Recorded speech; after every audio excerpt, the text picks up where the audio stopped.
Gastric കൊണ്ട് ഒരുപാട് issues വരുന്നുണ്ട്. അതായത് ഇപ്പം ചില ആളുകൾ പലതും പല ആളുകളായിരിക്കും കാണിച്ചിട്ടുണ്ടാവുക. ചിലപ്പോൾ തലയിൽ താരനായിരിക്കും. ഭയങ്കര അസഹനീയമായിട്ടുള്ള താരൻ്റെ ബുദ്ധിമുട്ടാണ് എന്ന് പറഞ്ഞിട്ടായിരിക്കും വരിക.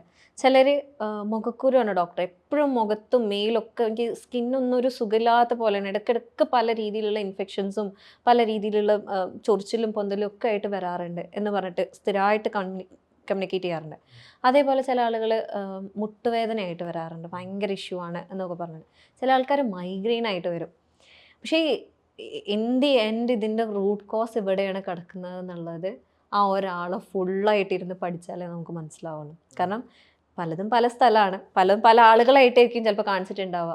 ഇതിന് ഈ ഡോക്ടറാണ് നല്ലത്, അപ്പോൾ ഇവിടെ പോവാ കാണിക്കുക എന്നുള്ളത്.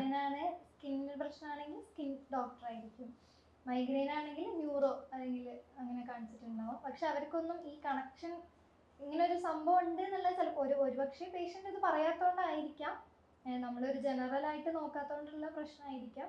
അപ്പോൾ ഈ വയറിലുള്ള പ്രശ്നം ഇതിനെ ബാധിക്കുന്നുണ്ട് എന്നുള്ളത് പല ആൾക്കാർക്കും ഇപ്പോഴും അറിയില്ല.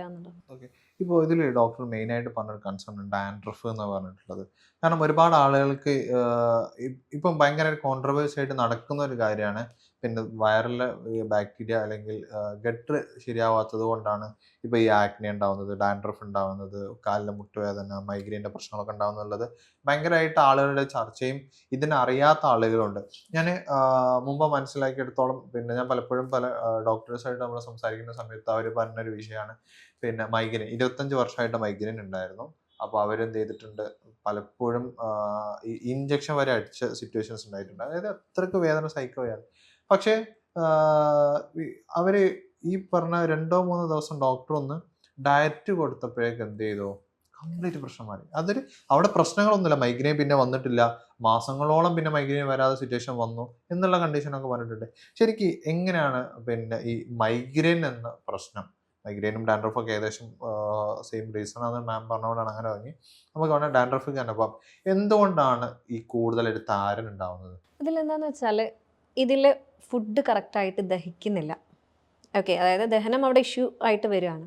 ഈ ദഹനം അവിടെ ഇഷ്യൂ ആയിട്ട് നിൽക്കുന്ന സമയത്ത് അതിൽ ഓക്സിഡേഷൻ എന്ന് പറയുന്ന ഒരു സാധനം അവിടെ ഭയങ്കരമായിട്ട് നടക്കുന്നുണ്ട്. ഫ്രീ റാഡിക്കൽസ് എന്ന് പറയുന്ന സാധനം, അതായത് എന്തൊരു പ്രോസസ്സ് നമ്മളെ ബോഡിയിൽ നടക്കുമ്പോഴും അതിനൊരു വേസ്റ്റ് പ്രോഡക്റ്റ് ഉണ്ട്.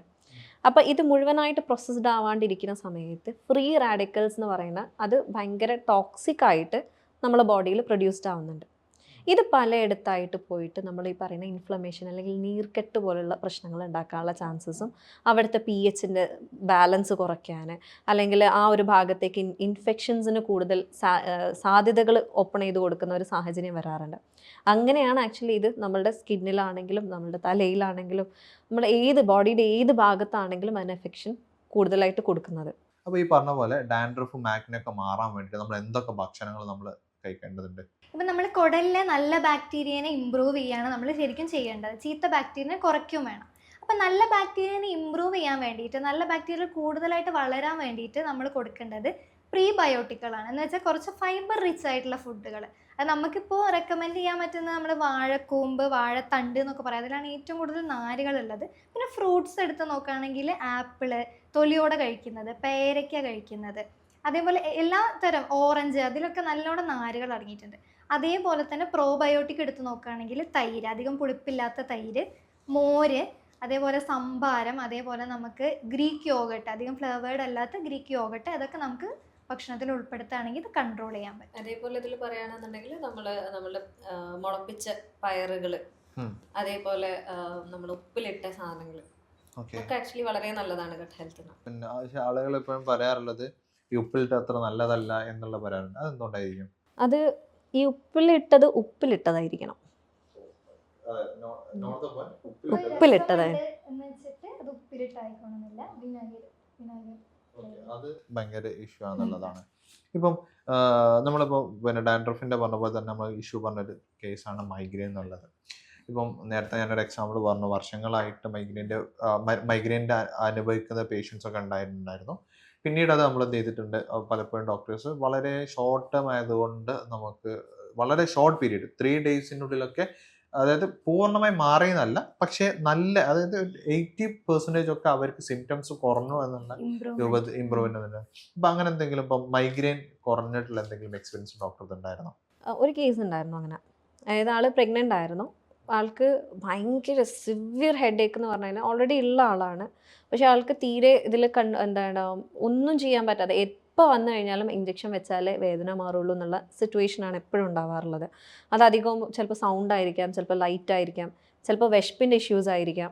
അങ്ങനെ എന്ത് വന്നു കഴിഞ്ഞാലും ഈ ഒരു പ്രശ്നം ഉണ്ടാവുമായിരുന്നു. അങ്ങനെ ഇത് കുറേ ഡോക്ടേഴ്സിനെ കാണിച്ചു. ആൾ പ്രഗ്നൻ്റ് ആയതുകൊണ്ട് ഷോർട്സ് കൊടുക്കുന്നതിൽ ഇപ്പോൾ പ്രശ്നമുണ്ട്. കാരണം കുട്ടിക്ക് ചിലപ്പോൾ അത് ബാധിക്കാൻ ചാൻസ് ഉണ്ട്. അങ്ങനെ അവർ നമ്മളടുത്ത് വരുന്ന സമയത്ത് 3-4 ദിവസം പെയിൻ കില്ലർ കഴിച്ചിട്ടാണ് വരുന്നത്. സഹിക്കാൻ പറ്റുന്നില്ല ഡോക്ടർ, എനിക്ക് എന്തെങ്കിലും ചെയ്യണം, അല്ലെങ്കിൽ എനിക്ക് ഭ്രാന്തായി പോകുമെന്ന് പറഞ്ഞിട്ടാണ് ആൾ വരുന്നത്.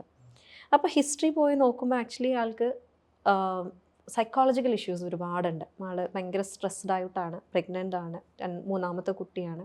അങ്ങനെ കുറേ ഇഷ്യൂസ് അവിടെ വേറെ കിടക്കുന്നു. ആൾക്ക് വയറിൻ്റെ ഇഷ്യൂസ് ഭയങ്കരമായിട്ടുണ്ട്. കോൺസ്റ്റിപ്പേറ്റഡ് ആയിരുന്നു, ബ്ലോട്ടഡ് ആണ്, അങ്ങനെ ഒരുപാട് ഇഷ്യൂസ് അവിടെ വേറെ കിടക്കുന്നുണ്ട്. പ്ലസ് ഇതിൻ്റെ കൂടെ തലവേദനയായിട്ടാണ് നമ്മൾ ആക്ച്വലി നോട്ടീസ് ചെയ്തത്. അങ്ങനെ ഇവർ ഹിസ്റ്ററി കറക്റ്റായിട്ട് എടുത്ത് നോക്കി, ഇവർക്ക് ഡയറ്റ് കറക്റ്റായിട്ട് നമ്മൾ പറഞ്ഞു കൊടുത്ത് ഇതിൻ്റെ ഈ ഒരു കണക്ഷൻ നോക്കിയിട്ട് നമ്മൾ മെഡിസിൻ കൊടുത്ത് സെക്കൻഡ് ഡേ ആൾ പറഞ്ഞു, ഡോക്ടറെ എനിക്ക് കുറേ കാലത്തിന് ശേഷം ഞാനൊന്ന് നല്ല സുഖമായിട്ടൊന്ന് ഉറങ്ങിയെന്ന്. അതായത് ആളെന്നെ ഭയങ്കര, ഞാൻ ഇങ്ങനെ ഇത്രയും പെട്ടെന്ന് എനിക്ക് റിലീഫ് വരും എന്നുള്ളത് ഞാൻ ഒരിക്കലും പ്രതീക്ഷിച്ചിട്ടില്ല. അത്രത്തോളം എനിക്കിനി മെഡിസിൻ എടുക്കണം എന്നില്ല എന്നുള്ള രീതിയിലേക്ക് ആൾക്ക് ആ ഒരു റിലീഫ് നമുക്ക് കൊടുക്കാൻ പറ്റി എന്നുള്ളതാണ്. ഇപ്പോൾ ഡോക്ടർ പറഞ്ഞല്ലോ മൈഗ്രെയിൻ്റെ ബുദ്ധിമുട്ടുകൾ ആ പേഷ്യൻറ്റിന് മാറിയിട്ടുള്ളത് വിത്തിൻ 2 days ആണെന്ന് പറഞ്ഞു. അപ്പം അങ്ങനെയാണെന്നുണ്ടെങ്കിൽ ഈ മൈഗ്രെയിൻ പേഷ്യൻസ് പൂർണ്ണമായിട്ട് ഒഴിവാക്കണം എന്ന് പറയുന്ന ഭക്ഷണം എന്തൊക്കെയാണ്? അതിലൊന്ന് പറയുകയാണെന്നുണ്ടെങ്കിൽ നമ്മൾ സോഡ അല്ലെങ്കിൽ അങ്ങനത്തെ കാർബണേറ്റഡ് ആയിട്ടുള്ള അല്ലെങ്കിൽ ഭയങ്കര ഷുഗറി ആയിട്ടുള്ള സാധനങ്ങൾ ഒഴിവാക്കുക എന്നുള്ളതാണ്. അതായത് ഇപ്പോൾ നമുക്ക് മധുരം ഇഷ്ടമാണെന്നുണ്ടെങ്കിൽ ചിലർ ജിലേബി, ഹണി, അങ്ങനെ ആ സാധനങ്ങൾ ഒരുപാട്, ചായ ആണെങ്കിൽ പോലും ഒരുപാട് മധുരമിട്ട് കഴിക്കുന്ന ആളുകളുണ്ട്.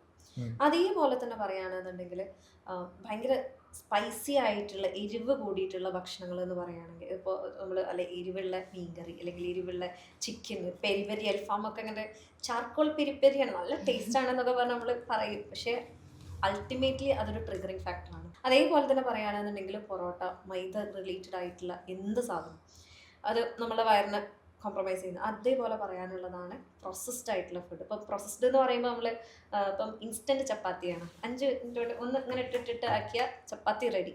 അതേപോലെ തന്നെ നൂഡിൽസ്, ഇൻസ്റ്റൻറ്റ് ഓട്സിന് ഒരുപാട് ഗുണങ്ങളുള്ളതാണ്. പക്ഷേ ഈ 5 മിനിറ്റ് കൊണ്ട് കാര്യങ്ങൾ നേടാൻ വേണ്ടിയിട്ട് നമ്മൾ ആ ഇൻസ്റ്റൻറ്റ് ഓട്സ് വാങ്ങുന്ന സമയത്ത് ഇതിലൊക്കെ ഒരുപാട് പ്രിസർവേറ്റീവ്സ് ഉണ്ട്. അൾട്ടിമേറ്റ്ലി എന്താ സംഭവിക്കുന്നത്, നമ്മുടെ വയറിലുള്ള നല്ല ബാക്ടീരിയാസിനെ ഇല്ലാതാക്കുകയും ചീത്ത ബാക്ടീരിയാസിനെ കൂട്ടുകയും ചെയ്യാണ്. ഇത് എന്താണ് വീണ്ടും നമ്മളുടെ ഇൻഫ്ലമേഷൻ കൂട്ടി തലവേദനയ്ക്കൊരു ട്രിഗർ ആകുന്നതാണ് സംഭവിക്കുന്നത്.